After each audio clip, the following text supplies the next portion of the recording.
Hey there, welcome back to another installment of The Songs We Pray, a video series that we're experimenting with to explore some of the deeper meanings behind the songs that we as a church sing when we gather. Today, we're going to be looking at one of my absolute favorite hymns, the classic Come Thou Fount of Every Blessing. Now, a little inside info here. We as a church use a software of sorts known as Planning Center to help organize our music and plan our services. It helps us to keep track of when and how we use songs in our worship services. I'm not entirely sure exactly how long that we've been subscribers of it, but it certainly predates me by a long shot. So I took a look earlier to see how often we have led this song here at Moncton Wesleyan, and as far back as we have digital records anyway, I can say that we have led it at least 14 times since Sunday morning, October 11th, 2009. Now, guaranteed that it has been led many more times prior to that since, well, this song is actually written in the mid-18th century. It's an oldie, yes, but it's a goodie. It's important for us as a church to have some songs and prayers as part of a repertoire that are older, for lots of reasons, really. And I'm sure we'll have further opportunity in future videos to unpack some of those reasons. But for today, let me simply say that it is a value of ours to remind ourselves and others that the church is not 2 years old, but 2 millennia old, tapping into something that is thousands of years older than that even, in a sense, timeless. The opening verse of the hymn refers to streams of mercy that are never ceasing. These mercy streams were opened long ago, and countless souls have since been restored and nourished by them. And those same streams of mercy, they flow for us and they flow through us today. Now, it seems like everybody and their mom has recorded their own cover version of this song. So if you were looking to know if there's some sort of a definitive recording, I'm not sure that we can confidently say so. Personally, I tend to be a bit of a sucker for Celtic versions of it, but that's just me. I think it's a testimony to just how influential this song really is, that there are callbacks and references to it scattered throughout tons of other popular songs. It's kind of like Fount of Every Blessing has become almost a part of our Christian language. One of the things about older songs like this is that they often end up getting tweaked over time, so that you'll have different printed versions with different lyrics. And some of these alternate versions, they become so popular that you might not even know the original. When I've led this song, I've almost always led the second verse with the opening line, "Here I find my greatest treasure." But it seems rather that the original was, "Here I raise my Ebenezer."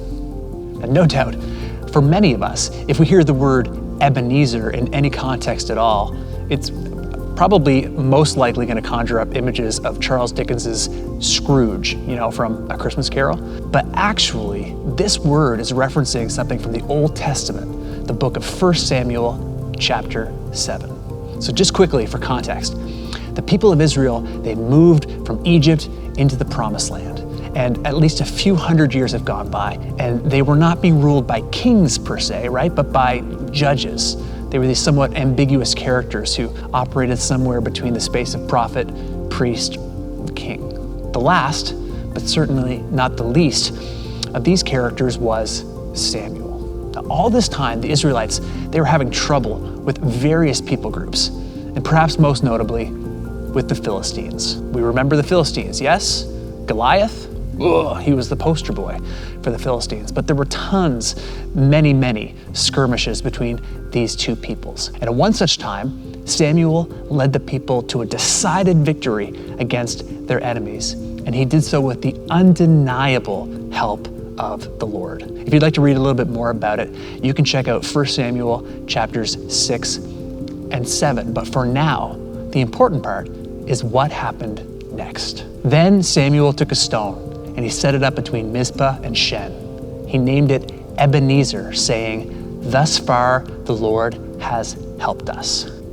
That Hebrew word, Even Ha'ezer, or Ebenezer, it means something like stone of help. It was set up by Samuel as a memorial for the people, a visible tangible reminder of the ways that God worked in their lives in the past, an anchor for their faith in the present, and then a pointer to their hope for the future.